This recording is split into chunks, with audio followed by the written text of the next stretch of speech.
Bir gözəllik, özəllik nümunəsindən çıxış etmək istəyirəm.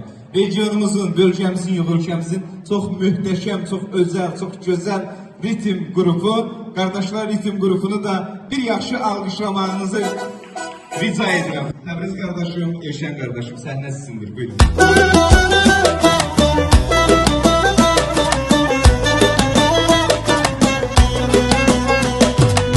Bağça bağa girmişəm, ətirli gül dərmişəm.